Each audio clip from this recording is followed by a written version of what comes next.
우리의 인생, 여러분의 삶에서 가장 큰 전환을 이루었다, 가장 큰 변화를 이룬 사건이 무엇입니까? 원하는 대학에 입학한 순간, 원하는 직장에 취직해서 첫 출근한 시간, 결혼식, 첫 출산, 집을 처음 장만한 순간, 여행 가서 환상적인 경치를 바라보고 영원히 잊을 수 없는 풍경을 마음속에 담은 일, 사랑하는 사람과의 만남, 사랑하는 사람과의 이별, 가족과의 이별, 죽음의 순간, 아니면 나의 난치병이 판정된 순간, 무엇이 내 삶에 가장 결정적인 영향을 미친 사건인가요? 우리가 어떤 사실을 아는 것, 어떤 일을 경험한 것, 어떤 사건 속에 내가 있었던 것, 이런 모든 것들, 우리 삶에 깊은 각인을 줄 수 있습니다. 깊은 발자취를, 자국을 남길 수가 있죠. 그런데 이 모든 일보다 더 결정적인 우리의 인생의 사건은 예수 그리스도를 만난 겁니다. 그 일로 인하여서 내가 가치관이 변하고 인생관이 변하고 삶의 목표가 변하고 이 정도가 아니라 내가 거듭났다고 하는 것, 새로운 존재가 되었다고 하는 것, 바로 이것이 내 생애의 가장 큰 변화입니다. 예수님이 내 생애에 오시면 내 인생이 바뀌고, 역사 속에 예수님이 오시면 역사가 바뀝니다. 오늘날의 인류는 예수 중심의 시간을 지키고 있습니다. 역사의 중심이 되었어요. 시간의 중심이 되었고, 그뿐만이 아니라 우리의 구속사의, 우리의 구원의 역사의 중심이 되셨습니다. 예수님이 공생애를 시작하기 전에, 그 직전에 세례 요한이 요단강에서 세례를 베풀면서 회개를 전파하고 있었습니다. 많은 사람이 그에게 와서 회개하고 세례를 받았습니다. 그가 이제 이스라엘 역사에 큰 도전을 주었어요. 예루살렘에 있는 제사장들과 그리고 서기관들, 레위인들에게 질문이 생겼습니다. 과연 이 요한이라고 하는 사람은 누구인가? 이 사람이 어떤 존재인가? 사람을 보내서 질문을 합니다. 당신이 그리스도입니까? 메시아입니까? 아니요, 저는 메시아가 아닙니다. 당신이 엘리야입니까? 아니요, 저는 다시 올 엘리야가 아닙니다. 당신은 예언자입니까? 아니요, 저는 예언자가 아닙니다. 그러면 당신이 뭐요? 질문을 던집니다. 나는 선지자 이사야의 글에 기록된 대로 광야에서 주의 오실 길을 곧게 하라고 광야에서 외치는 자의 소리입니다. 이렇게 대답을 했습니다. 주의 길을 곧게 하려고 광야에서 외치는 자의 소리다. 왜 세례 요한은 하필이면 광야에서 외치는 자의 소리가 되었을까요? 왜 유다 광야에서, 요단강가에서 그는 주의 오실 것을 외치는 소리를 질렀을까요? 이사야 예언자는 바로 광야에 주님이 오실 것이라고 예언을 했기 때문입니다. 오늘 본문 1절을 함께 읽어볼까요? 함께 시작. 광야와 메마른 땅이 기뻐하며 사막이 백합화같이 피어 즐거워하며.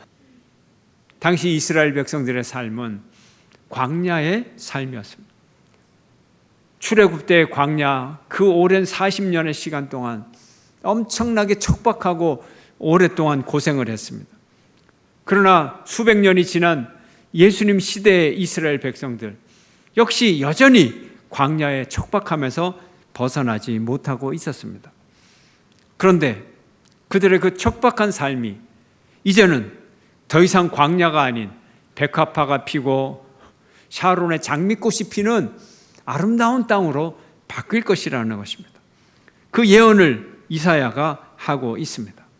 광야, 그곳은 더 이상 버려진 곳이 아니고 하나님이 오셔서 구원해 주시는 장소가 될 것입니다. 하나님께서 우리 인간에게 이런 환상적인 비전을 주셔서 하나님께서 준비하고 계시는 이 아름다운 현실 속으로 우리를 초대하고 있는 초대장인 것입니다. 이사야의 예언, 환상이죠. 이 환상은 우리를 향한, 우리를 부르시는 하나님의 초대장입니다. 우리도 하나님 앞에 기도하고 경건의 시간을 가질 때 하나님께서 우리 속에 환상을 주어서 우리를 그 세계로, 새로운 세계로 날마다 부르고 계시는 것입니다. 오늘 보면 4절 함께 읽겠습니다. 함께 시작. 겁내는 자들에게 이르기를 굳세어라, 두려워하지 말라. 보라, 너희 하나님이 오사 보복하시며 갚아주실 것이라. 하나님이 오사 너희를 구하시리라 하라. 아멘. 하나님께서 친히 광야에 길을 내셔서 친히 오실 거라는 거예요. 우리 인간이 하나님이 오실 길을 만들고, 그러면 하나님이 오시는 것이 아니라 하나님이 친히 길을 내셔서, 하나님이 친히 길을 만드셔서 우리 인간에게 오시고, 그 길이 구원의 길이 될 것이라고 우리에게 말씀하고 계십니다. 광야에 길을 내는 분이 누구라고요? 하나님. 광야의 꽃길을 만드는 분이 누구라고요? 하나님. 대림절은 우리가 하나님을 기다리는 것 같아도 우리가 하나님을 기다리는 것이 아니라 하나님이 우리를 기다리는, 하나님이 우리를 부르시고 초대하시는 그 기다림이 더 간절하다는 것을 우리가 깨닫는 계절이 되어야 하는 것입니다. 광야가 어떤 곳입니까? 광야는 예루살렘과 대조가 되는 장소입니다. 사람들은 전부 예루살렘의 화려함에 현혹되어 있습니다. 예루살렘은 인간의 제도가 우상의 자리에 앉아 있고, 문명의 자리요, 권력의 자리요, 기득권과 부로 가득한 곳이요, 화려한 곳, 그리고 인간의 성공 신화로 가득 찬 부패한 곳, 이것이 예루살렘입니다. 그러나 광야는 가난의 자리요, 결핍의 자리요, 고난의 자리요, 비문명과 야만의 자리요, 시험의 장소요, 아무런 기득권이 없는 곳이요, 황폐한 곳이요, 시련과 고난과 실패와 절망만이 있는 곳, 이것이 광야의 자리입니다. 하지만 하나님의 구원 계획은 광야에서 시작이 되는 것입니다. 출애굽 때 광야는 이스라엘 백성들의 훈련의 장소였고, 모세는 광야에서 하나님을 만났고, 예수님은 광야에서 시험을 받았고, 예로부터 하나님은 광야의 하나님이셨던 것입니다. 예루살렘은 인간의 권력으로 하늘을 가로막는 곳이고, 광야는 하늘이 활짝 열려 있는 곳입니다. 예루살렘은 거짓 아름다움과 거짓 부유함으로, 황금으로 만들어진 궁전과 황금으로 만든 성전을 통해 인간의 시야를 가리지만, 광야는 그냥 틀의 백합화로 하나님께 영광을 돌리는 아름다운 장소인 것입니다. 예루살렘은 인간의 이념과 허위의식이 가득 찬 곳, 진리를 가리는 곳. 그러나 광야는 그 자체로 하나님의 창조의 영광을 바라보게 만듭니다.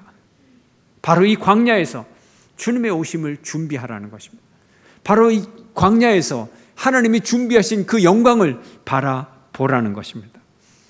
요한은 예루살렘의 도시의 권력에서, 중심에서 밀려나고 그리고 예루살렘에서 밀려나고 지방의 작은 도시에서 또 밀려나고 이제는 사람이 사는 곳에서 도저히 살 수 없을 만큼 소외된, 그래하여 광야까지 밀려난 그 비참한 그 사람들에게, 짐승처럼 광야에서 짐승처럼 살아가는 쫓겨난 사람들에게 하나님의 아름다운 소식을 전하고 있습니다. 오늘 우리 주변에 변두리로 밀려난 사람은 없습니까? 솟아나는 물가에 견디지 못하여 변두리로 더 작은 집으로 또 작은 집으로 그렇게 쫓겨나는 사람들은 없습니까? 바로 그런 인생의 광야에 하나님이 오신다는 소식을 들으시기를 바랍니다. 세례 요한은 광야에서 주님의 오심을 외칩니다. 조용히 속삭이는 것이 아니에요. 큰 소리로 외치는 거예요. 우리가 승리의 소식이 있으면 우리가 이겼습니다. 드디어 이겼다. 슛, 골, 이겼다. 승리했다. 소리를 지르지 조용히 읊조리는 사람은 없습니다. 예수님께서 태어난 그날, 성탄의 날, 하늘의 천군과 천사들은 온 우주에 울려 퍼지는 큰 찬양으로 찬양을 돌렸습니다. 너희를 위하여 구주가 나셨다. 하늘에는 영광이요 땅에는 평화로다. 천사들의 소리가 온 우주에 널리 가득 차게 퍼져 나갔던 것입니다. 도시에는 인간의 죄악의 불빛이 너무 찬란해서 하나님의 구원의 불빛이 비치지 않는 것입니다. 동방박사를 인도했던 성탄의 별도 예루살렘에 가까이 오자 그 빛을 잃어버렸어요. 인간의 거짓 불빛 때문에, 인간의 거짓 진리 때문에 진리의 불빛이 사라져 버렸던 것입니다. 도시에는 인간의 욕망의 소음이 너무나 커서 하늘에 울려 퍼지는 천사의 찬양이 들리질 않는 것입니다. 그러나 광야에 하나님의 아름다운 별이 빛나고 광야에서 양치던 목자들은 천사들의 찬양을 들을 수가 있었습니다. 광야가 하나님이 오시는 길이에요. 그것이 구속의 길이고 구원의 길입니다. 그곳에서 오시는 주님을 만나시기를 축원합니다. 함께 읽겠습니다. 오늘 5절과 6절 함께 시작. 그때 맹인의 눈이 밝을 것이며 못 듣는 사람의 귀가 열릴 것이며 그때 자는 자는 사슴같이 뛸 것이며 말 못하는 자의 혀는 노래하리니 이는 광야에서 물이 솟겠고 사막에서 시내가 흐를 것이니라. 이렇게 광야에서 외치는 즐거운 소리가 울려 퍼집니다. 내 눈이 보인다. 내 귀에 소리가 들린다. 다리를 절던 내가 사슴같이 뛸 수 있어. 어디 한번 보라고. 말 못하던 내가 지금 노래를 부르고 있어. 내 노래소리를 들어보라고. 한여름 광야에서 지친 발걸음을 옮기면서 물 한 방울의 물이라도 그러면서 쓰러지는데 바로 옆에 광야에 샘물이 터져서 거기에 원천이 되어서 콸콸 물이 흐르기 시작하고 그것이 큰 시냇물이 되어 이제 사막을 적시는 물이 되었습니다. 생명수가 되었습니다. 바로 이 소식을 전하라는 것입니다. 무슨 소리가 들려야 되나요? 하나님의 소리가 들려야 돼요. 하나님의 말씀의 소리가 들려야 돼요. 무엇이 보여야 되나요? 하나님의 구원의 역사가 보여야 되는 것입니다. 10절 말씀 함께 읽습니다. 시작. 여호와의 속량함을 받은 자들이 돌아오되 노래하며 시온에 이르러 그들의 머리 위에 영영한 희락을 띠고 기쁨과 즐거움을 얻으리니 슬픔과 탄식이 사라지리로다. 아멘. 주님이 오신 소식은 구속의 소식이에요. 구원의 소식이에요. 속량함을 받은 자들의 찬양 소리가 들리는 곳, 그곳이 광야인 것입니다. 대림절은 바로 이 메시아의 오심을 우리의 구원의 날을 기다리는, 간절히 기다리는 기다림의 시간인 것입니다. 오늘 우리의 삶은 어떤 삶입니까? 우리가 광야의 삶을 살아가고 있습니까? 예루살렘의 삶을 살아가고 있습니까? 오늘날의 그리스도인들은 주님을 만나기 위하여 광야로 나가고 있습니까? 아니면 타락한 도시로 나가고 있습니까? 광야에서 외치는 자의 소리가 들립니까? 우리의 입술을 통하여 하나님은 외치라고 하십니까? 예루살렘에는 인간의 부와 권력과 타락과 교만과 위선이 있는 곳, 그러나 광야는 인간의 교만과 타락과 위선을 다 버리고 하나님의 진리 앞에 서는 것, 죄악까지 내버리는 회개를 통해서 세례를 받고 새 사람이 되어서 하나님 앞에 한 새로운 인간으로 서는 곳, 그곳이 광야의 은혜인 것입니다. 여러분이 교회로 들어오면서 여러분은 무엇을 바라보고 있습니까?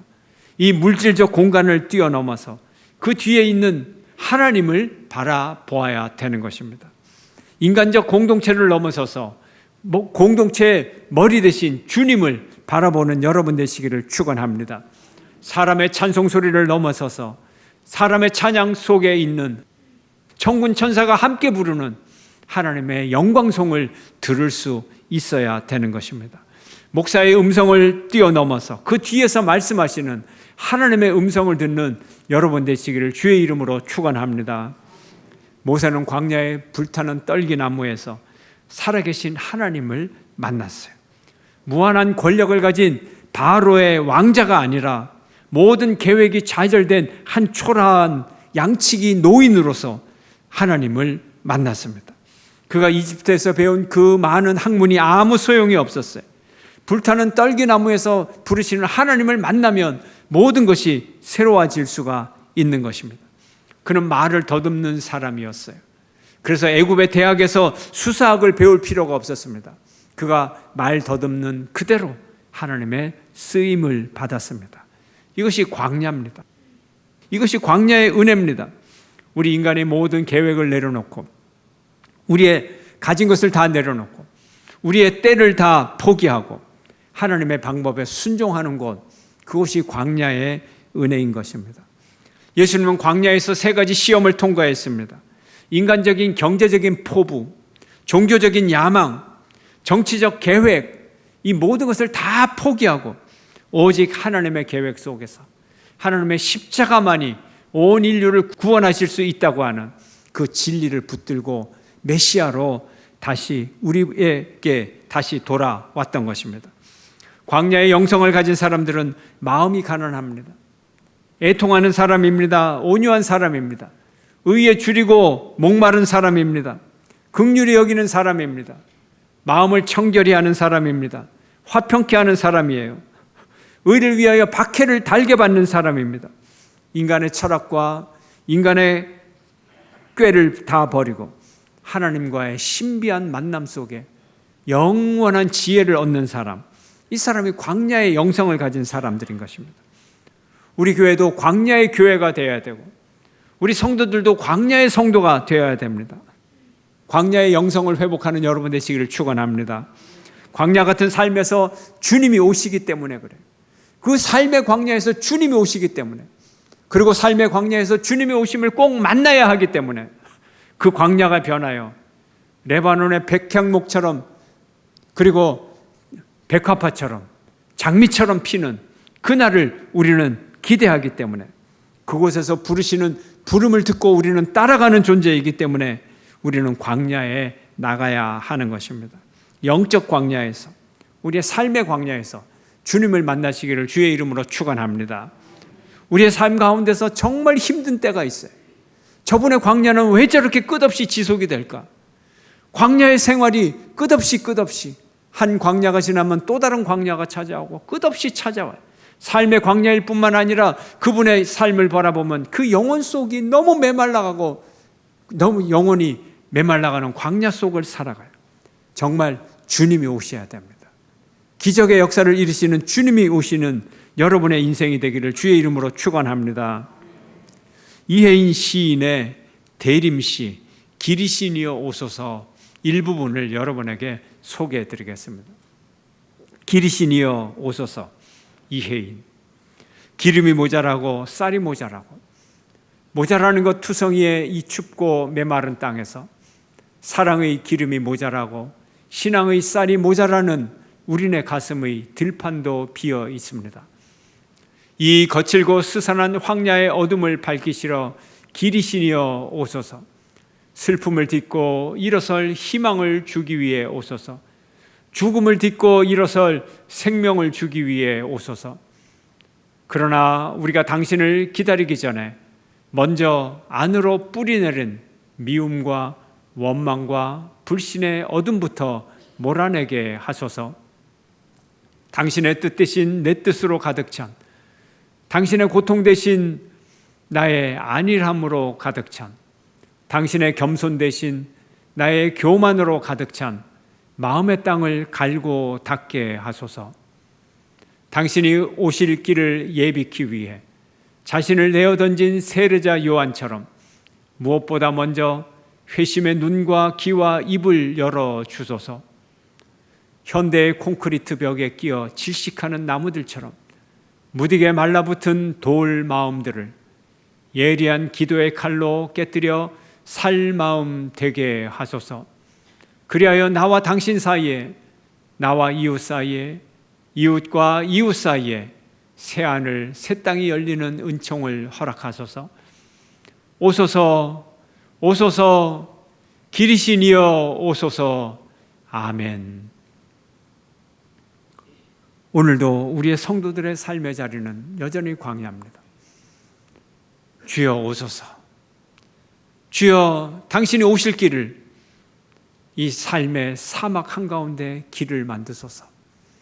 우리에게 오소서. 우리에게 생명의 길로 오소서. 축복의 길로 오소서. 우리에게 자비의 길로 오소서. 우리의 은혜의 길로 오소서. 주여 오시옵소서. 기도하고 응답받는 저와 여러분 되기를 주의 이름으로 축원합니다.